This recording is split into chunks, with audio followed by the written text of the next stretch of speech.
the most well-prepared service we've had here in a long time. And obviously there's some hiccups that go on, and I think that's a bit of a microcosm in the way we should approach that. The message, to be honest, has been written for over a month now. Both the praise team and the brass band had excellent practices this week. And yet, all of our best laid plans still find challenge and hiccups. And I guess the lesson, at least for me, is, so how do we approach that? How do we deal when all of our best intentions and all of our preparation and all of our hopes have these challenges, these obstacles that come? Are we still joyful this morning? Is our worship ruined because of a sound defect or a miscue? And you're going to have to answer that for yourself. I'm not going to ask for hands, but is it actually not a better experience knowing that even through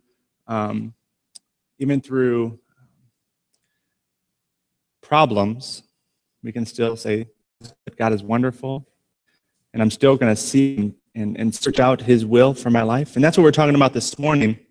Now, since I was a kid, I wanted to be a professional basketball player.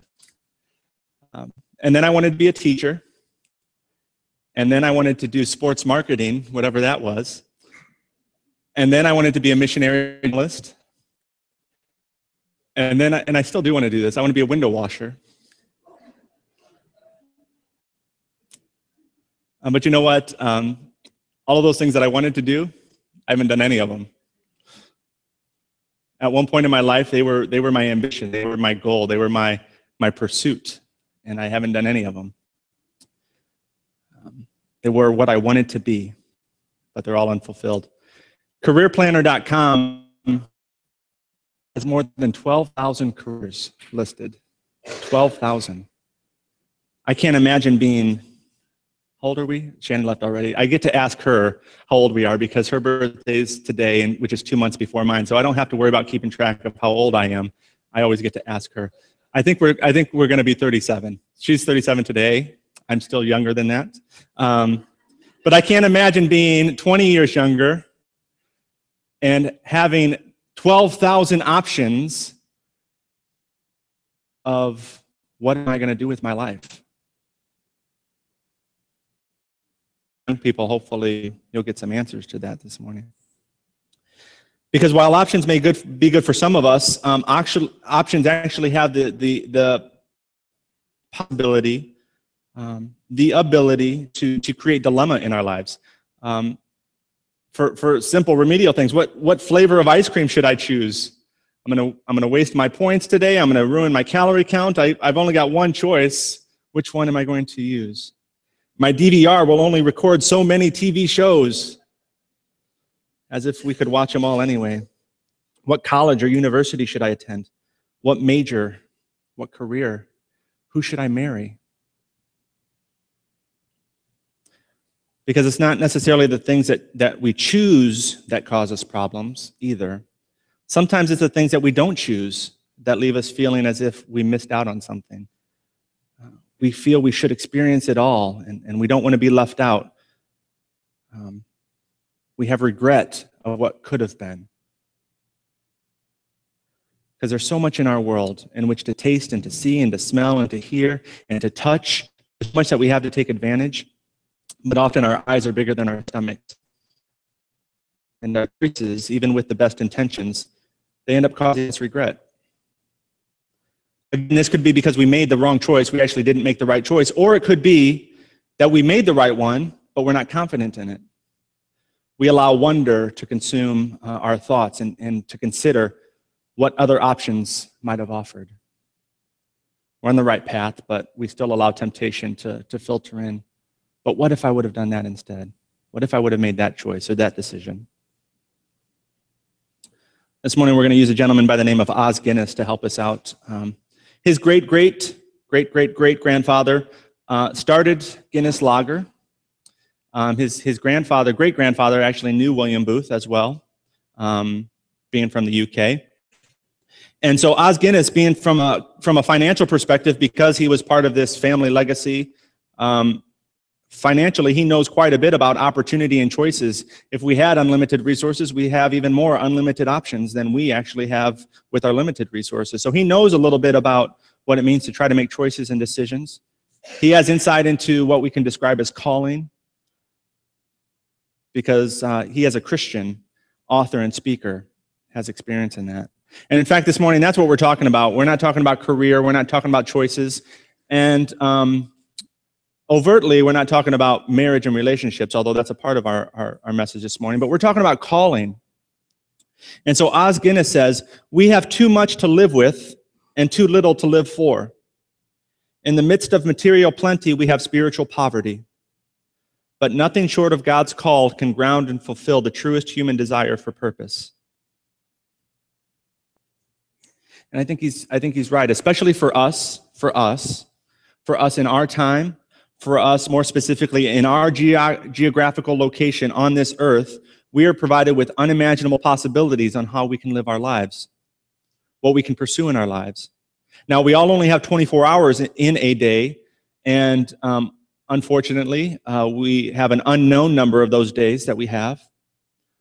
But within those 24 hours and within whatever those number of days are, we have the freedom to dream and pursue whatever we want to be in this world. And we can go full bore in the wrong direction.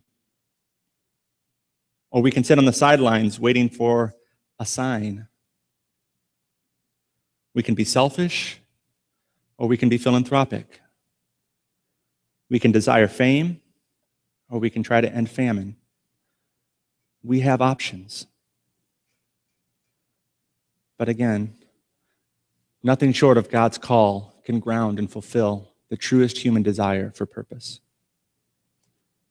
And so whatever it is that we pursue, and through that pursuit, whatever it is that we achieve, it's going to be empty if it is not compatible with God's direct instruction for you and me.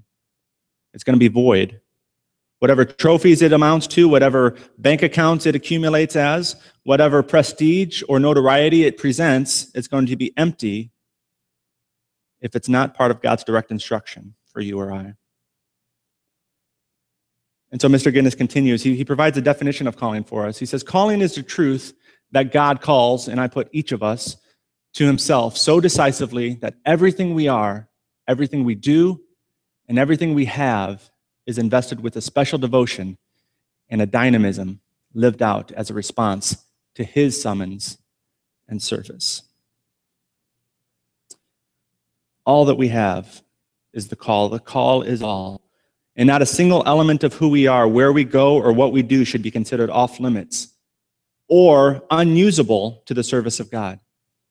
We shouldn't presume that we can't give it to him or we won't give it to him, and we shouldn't presume that he doesn't want it. Nothing is off limits. And this isn't relegated to a particular vocation. It doesn't matter if you're a layperson or a man of the cloth. It doesn't matter. It's not limited to a particular vocation. It's not limited to a demographic of believers, but it's for all of us who call upon the name of the Lord. And so we have time to do this. What does calling look like?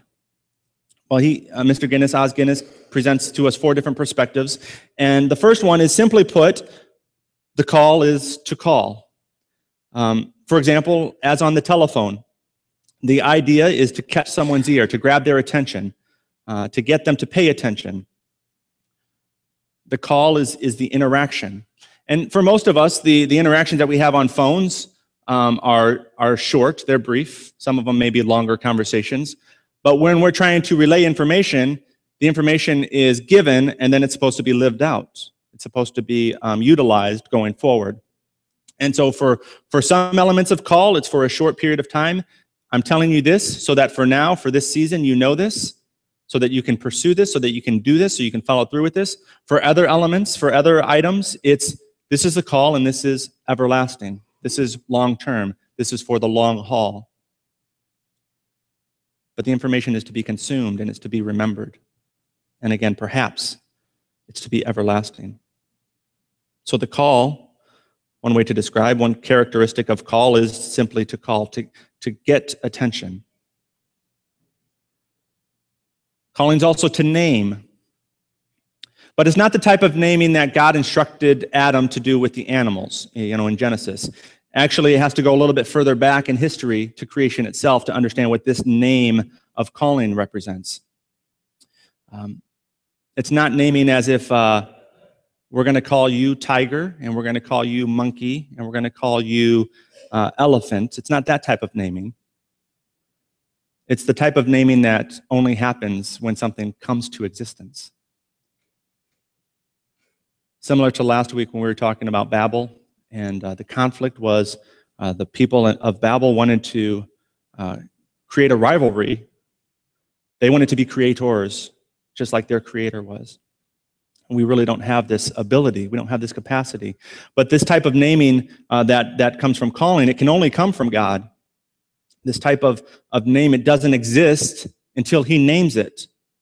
God called the light day, and the darkness he called night. That's the type of naming that calling represents. Bringing it into existence. And so, for example, when God called Israel, he named and thereby constituted and created Israel, or the Hebrews, as his people.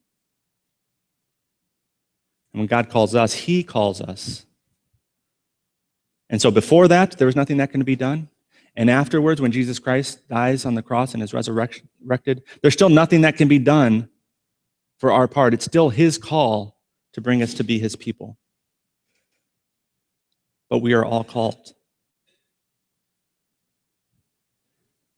There's an element of salvation. There's an element of salvation when it comes to calling. And we'll see that in a story in just a second.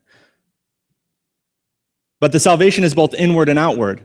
It's a salvation that you and I receive when we call, when we hear the call and we answer that call. So it's an answer that we hear and then we respond to, and then we receive salvation.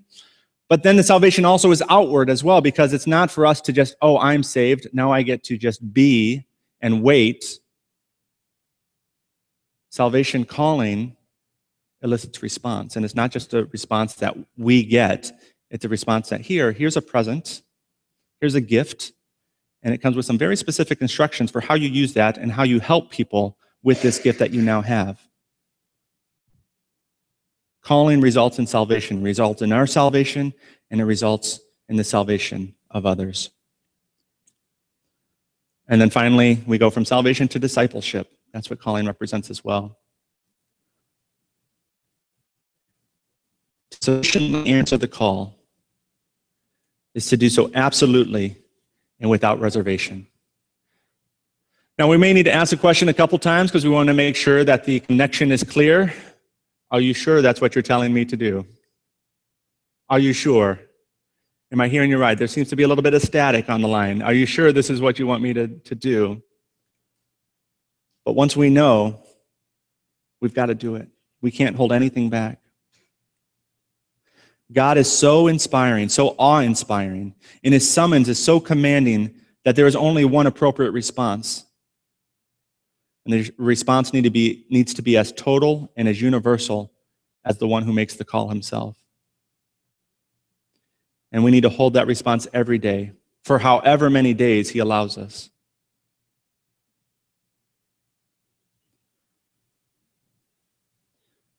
Paul wrote in Colossians 3:23, whatever you do, work at it with all your heart as working for the Lord. Whatever you do, let me add here, whoever you are,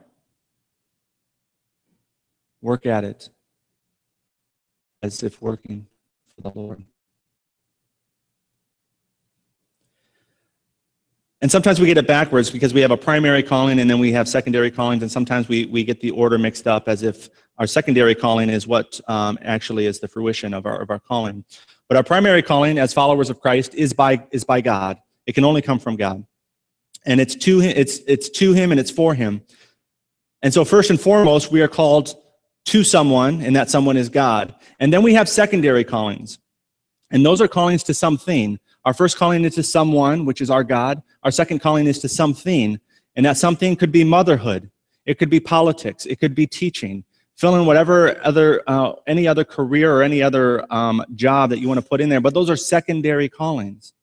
And then additionally, we have another set of secondary callings because it's not just somewhere, something, but it's also somewhere. So a secondary calling could be urban, it could be rural, it could be Asia, it could be Alaska. Those are part of our secondary callings. But we can never be settled and we can never be at peace with our secondary callings if we've not first responded and recognized that we have a primary calling and it comes from God. And we might think with such a magnificent God, our only conclusion must be that our call must be equally magnificent. That the only way that an awesome God can speak is through awesome powers and expressions. The only way a God like ours can speak to us can be through earthquakes or through fire. For how can I serve a mighty God with so little ability or influence, if not with everything I possess? That's what's magnificent about our response. Because the mundane becomes mighty when God is involved. Oswald Chambers is going to help us out here. He says, we look for the big things to do, and Jesus took a towel and washed the disciples' feet. We presume the place to be is on the mountaintop of vision, and he sends us back into the valley. We like to speak and act out of the rare moments of inspiration. He requires our obedience in the routine, the unseen, and the thankless. Our idea for ourselves is the grand moment when we're on the stage and the hushed crowd is paying attention. His is the ordinary things when the lights are switched off. We have to avoid the temptation of grading our calling. And more dangerously, we have to resist or deny our calling if we presume that it just can't be our calling because it's not grand enough. I think this is from God, but it just doesn't seem like it's very effective or powerful. It doesn't really seem like it's going to make a bit of difference, let alone a big difference, so that can't be it. Calling from a mighty God can only be a response in which my voice becomes mighty as well and influential. We reject our calling because we think it's not big enough. So therefore, how can it be God? One more person to help us out this morning. Manly Hopkins once said, to lift up the hands in prayer gives God glory. But a man with a manure shovel in his hand, or a woman with a mop bucket, they give him glory too.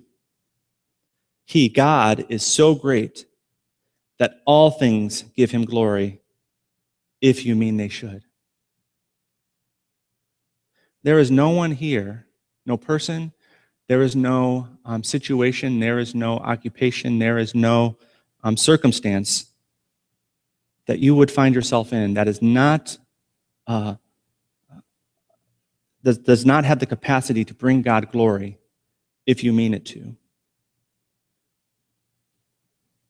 There is no diminishment in any of us if it is for the glory of God. Because God is the one that's great, not our action. No matter how influential or demonstrative, our action is not great. Only God is great. And so let's think about that question for a second. And I ask you and I ask me, do you mean that your call, will I accept that my call, whatever this world perceives it to be, however it's looked at from the outside, can we actually get rid of that perspective altogether and not really care what anyone else would say about it? But do you mean that your call will give him glory? Do you mean that your call will give him glory? And so real quickly, as we think about that, as that kind of sticks in the back of our mind, I've got three stories or three categories that I want to present, and we'll go quickly with these. But the first one is ways in which we can respond to God's call. Three categories. Come, stay, go, the title of the message this morning. The first one is come. Now in Luke 19, we're introduced to a tax collector by the name of Zacchaeus. If you remember your Sunday school lesson, Zacchaeus was a very short person, and he needed to climb a tree in order to see Jesus as Jesus walked by. And so he climbed that tree, and when Jesus walked by, Jesus paid attention to Zacchaeus, somebody who was in the tree. He didn't ridicule him for being up there, for being where only kids play. He came and he passed by, and he simply invited himself. You must really want to know who I am. You must really be interested to know more about me, that you've gone up in this tree. And maybe other people were ridiculing him because, get down from there, Zacchaeus. First of all, he's a tax collector. He's a sinner. Secondly, that's where kids play. How undignified to be up in a tree. But Jesus saw him and said, you must really want to know who I am. So I think I'm going to come to your house today, Zacchaeus. I'm going to give you what you want.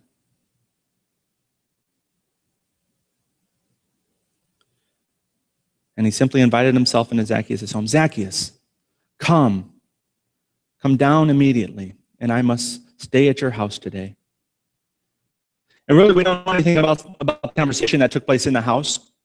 We don't know what they talked about. We know others called Zacchaeus a sinner. That's clear in the scripture, but we don't know if Jesus did so. Your guess is as good as mine as what they said or even what they ate. But whatever it was, it had an outcome. And Zacchaeus said, here and now, I give half of my possessions to the poor. And if I have cheated anybody out of anything, I will pay back 4 times the amount. And Jesus' response, today, salvation has come to this house. Calling brought about salvation. So if we don't know the rest of the story, we might presume with our ideas of what we have to do when we become believers, when we become Christians. Did Zacchaeus join the disciples? Did he go off to Bible college and become a preacher? No. That wasn't his calling. If I had to guess, perhaps he started a non-for-profit to help people pay their taxes.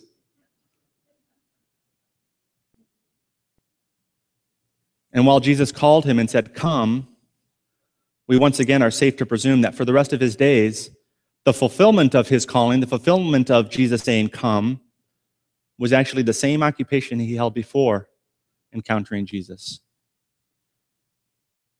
Zacchaeus was a tax collector before he knew Jesus, and it's a fairly good thought to believe that Zacchaeus was a tax collector after he met Jesus. His occupation didn't change. Albeit now he's an honest tax collector.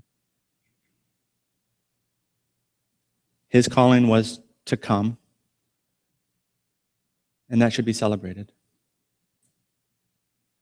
The fulfillment of his calling, of anybody's calling, should always be celebrated. Quickly, another example for this category, the woman at the well.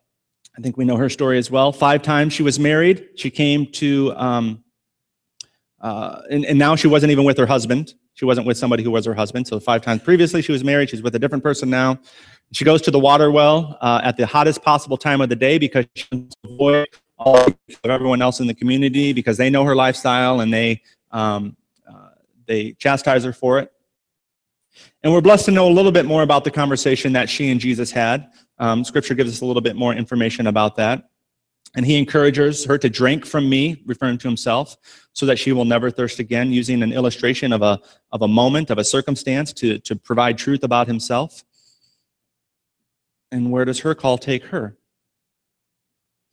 Back to the village, where she willfully is a living testimony to the redemption of Jesus Christ. Again, we don't really see or have any reason to believe that she had a sudden career change or this grandiose ministry.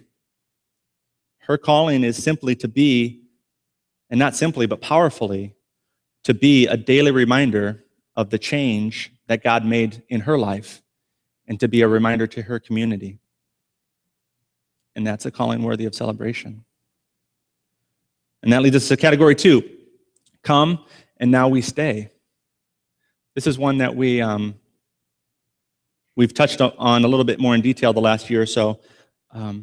But for Zacchaeus and this woman at the well, we should be able to presume, and we can presume, that they cheerfully, they enthusiastically went back to their lifestyle, that their occupations or their living environments that they were in. They did that cheerfully and joyfully. They had no concerns about where they were at, and knowing that they could do it for the glory of God.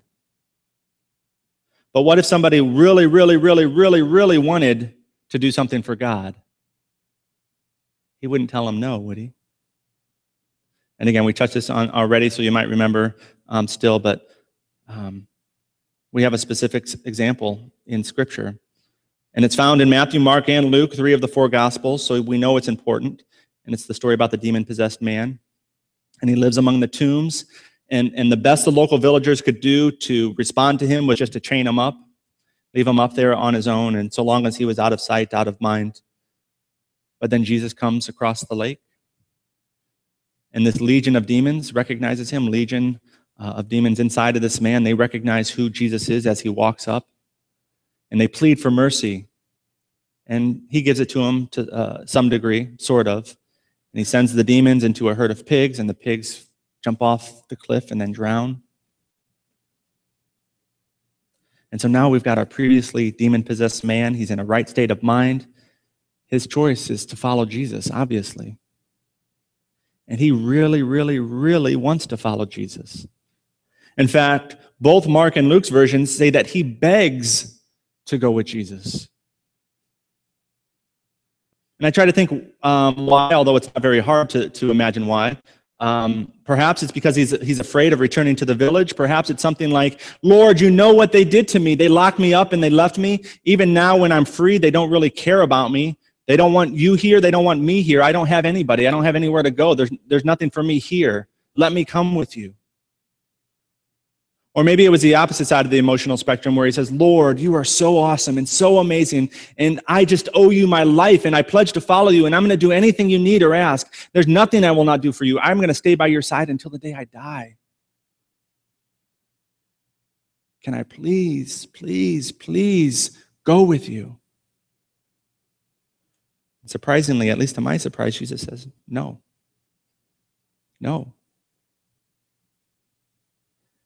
And I'm going to presume, again, part of the conversation went something like this. Jesus speaking, you tell me that you'll do anything for me? Well, anything actually includes you not coming with me, but rather you staying right here. Now, there's a lot you could do. There's much you could do if you were with me. But this is where I need you.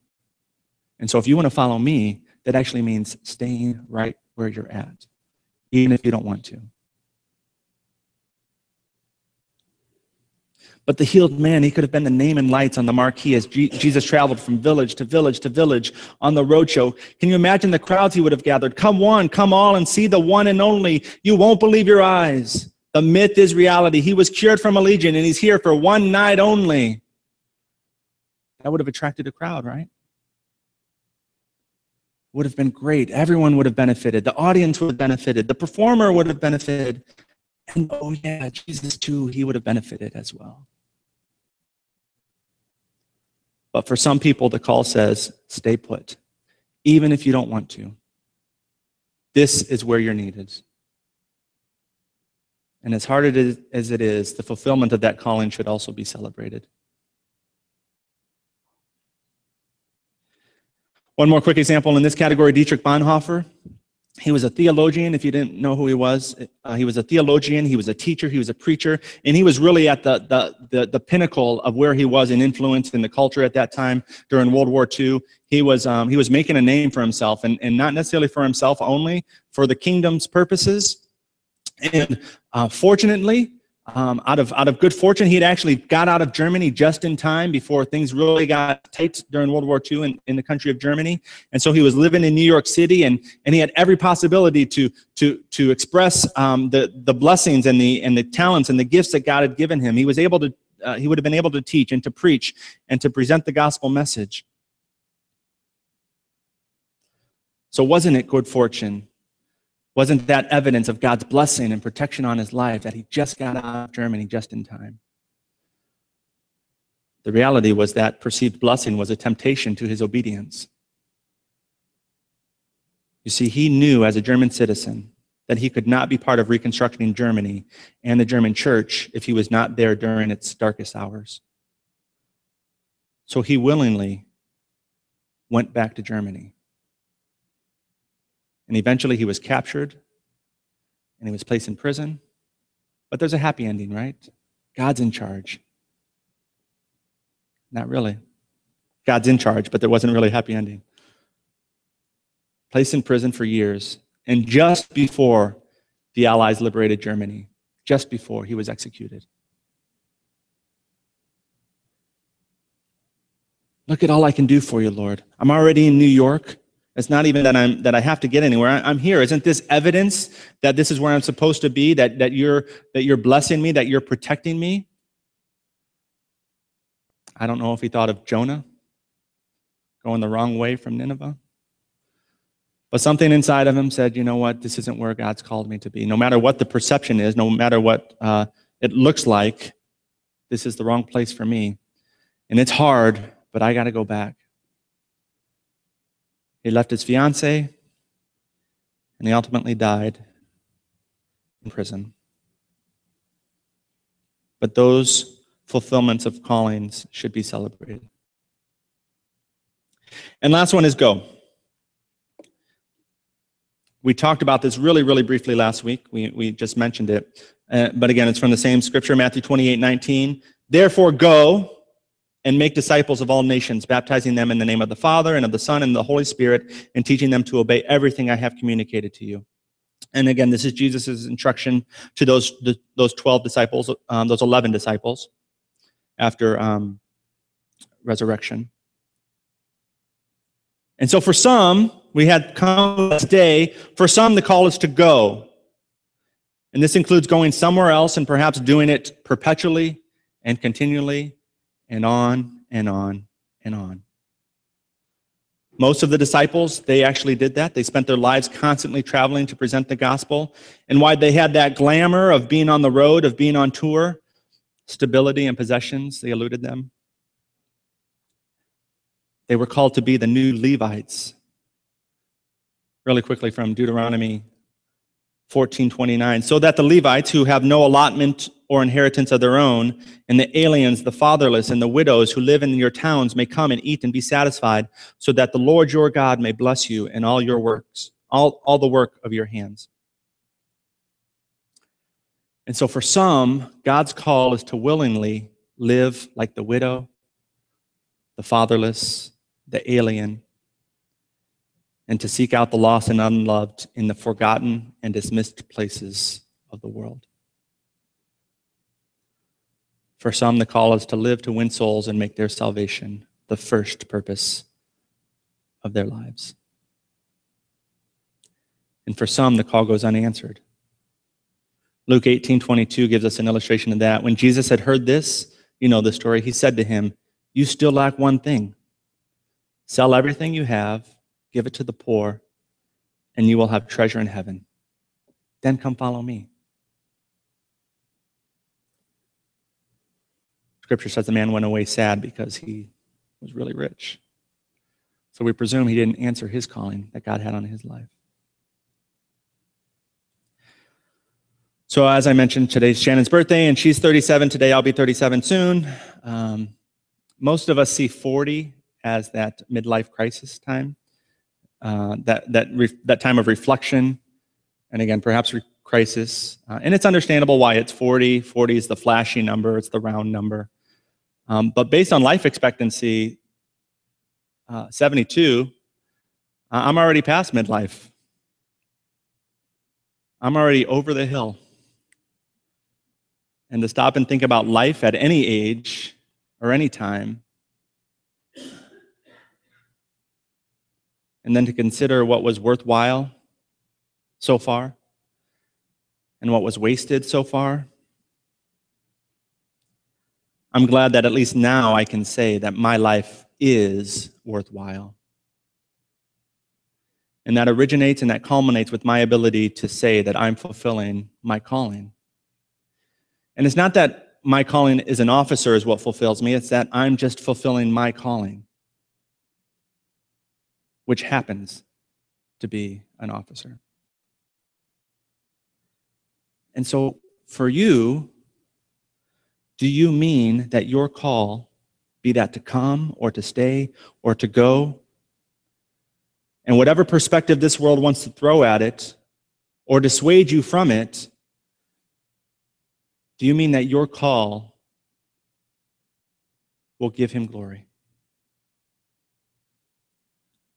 So to kind of tie it into our theme, our relationships themes, I think relationships are calling. Certainly marriage relationships are calling. We're going to get ourselves into big trouble if we enter relationships of that magnitude, of that significance, outside of the will of God. In your relationships. And that could be prepping, or that could be the system that you use to find a marriage partner. The standard that you use in your relationships, do you mean that they give God glory?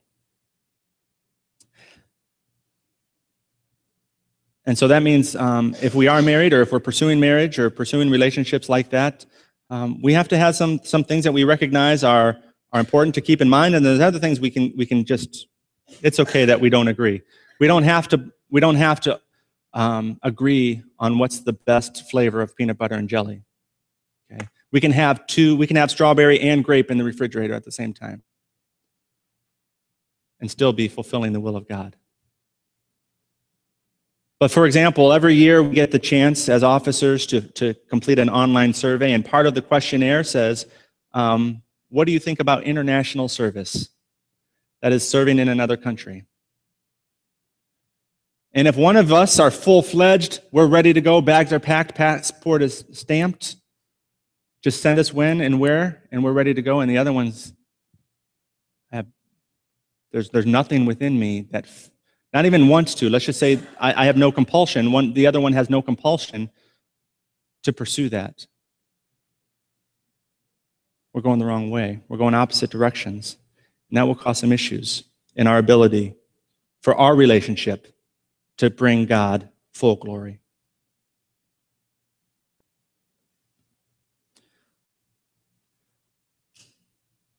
Sorry, one more person to bring up. Abraham Kuyper says, there is not one square inch of the entire creation about which Jesus Christ does not cry out, this is mine and this belongs to me. There's nothing in this creation in which Jesus Christ does not cry out, this is mine, this belongs to me. But before we look too far at creation, career. Does my career belong to God? Does my relationship belong to God? We start close, and then centrifugally we work our way out. What we have a sphere of influence about and effect. And we start with ourselves. Is all of this God's? And then I can start working my way out. Because he calls you and me, and he says, I want you to help me take it back. And so what square inch of creation is God asking you to help him reclaim? And so as we close this morning, in your bulletins there is this creatively titled calling card. And as we finish this morning, we're going to listen to a video and watch a video, a lyric video in just a moment. I want to give you an opportunity to contemplate the options listed on that card. The first one says I, and then you would fill in your name, of course. Pledge to, and then if you're able to say come, stay, go, circle one of those. And then if you know where that is or what circumstance that represents. And then basically what we're doing is we're making ourselves, Shannon and I are making ourselves available to be accountable for you.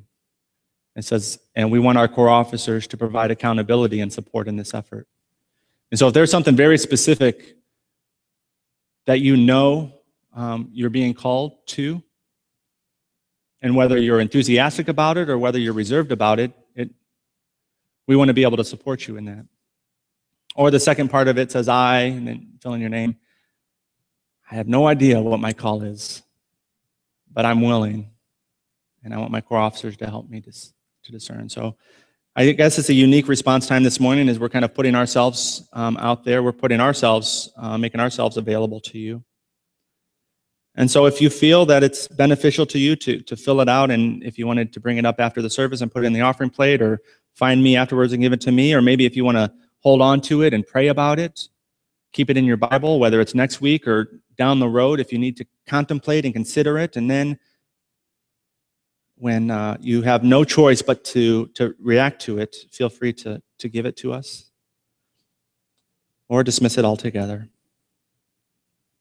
That's fine too. But this morning, as we listen to this video, just spend some time in prayer and contemplating about the call that God has on your life, on your life. There's people that we want to pray for. There's people that we want to intercede for. But I'm going to ask you to be a little bit selfish this morning and think about the call that God has on your life. Mandy, you want to go and play that video, please?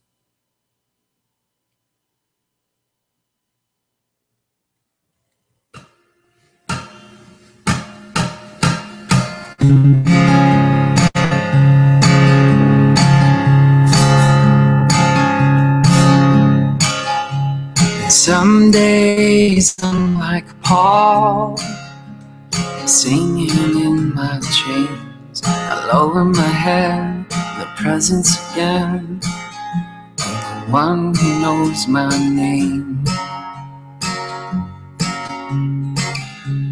Some days I'm like Peter, I'm walking on the waves, so soon overwhelmed as fear sets in. Every time I look away, some days like the beggar, I'm still blind as can be, but I hear a voice, distant at first, take your cross and follow me.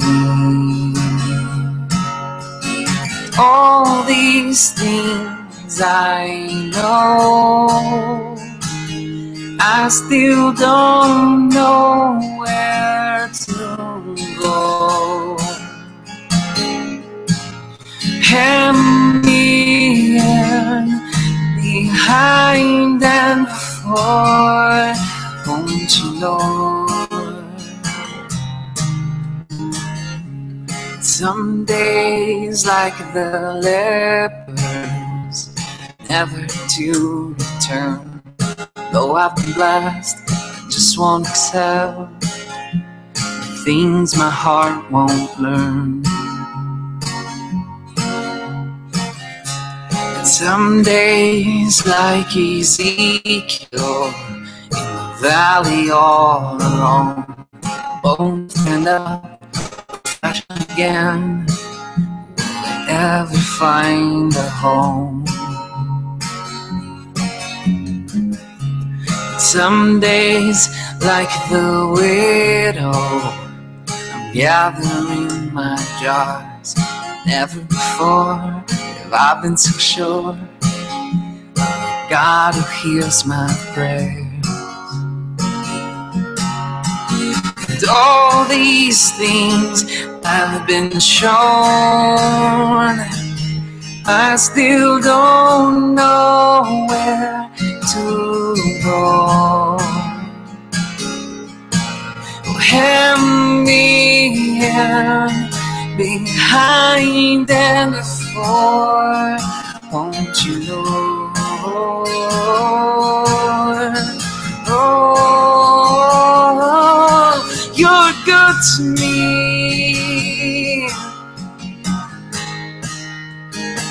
Oh yeah, you've been good to me. Oh, you're good to me, my God. You've been so good to me. Oh, yeah, you're good to me, my Lord. Oh, you've been so good to me.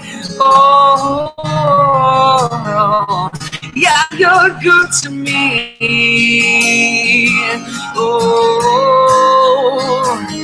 Oh, you've been so good to me. Oh, yeah, you're good to me.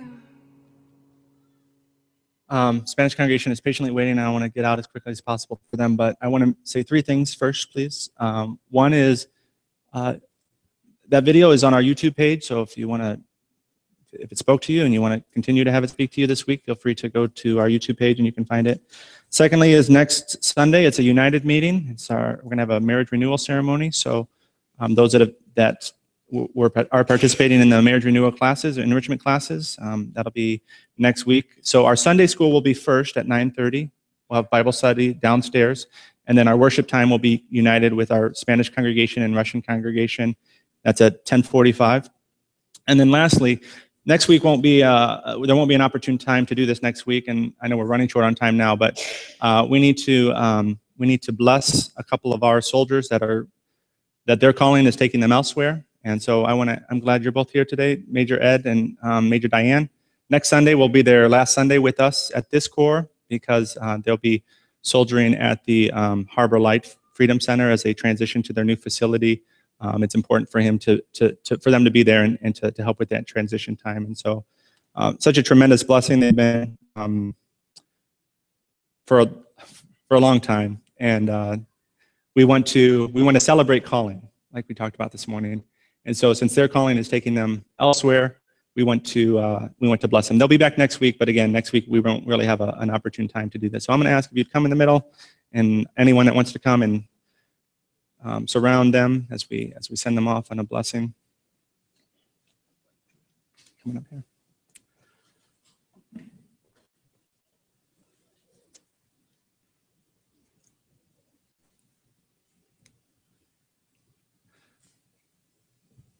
Rick, would you mind praying for them this morning?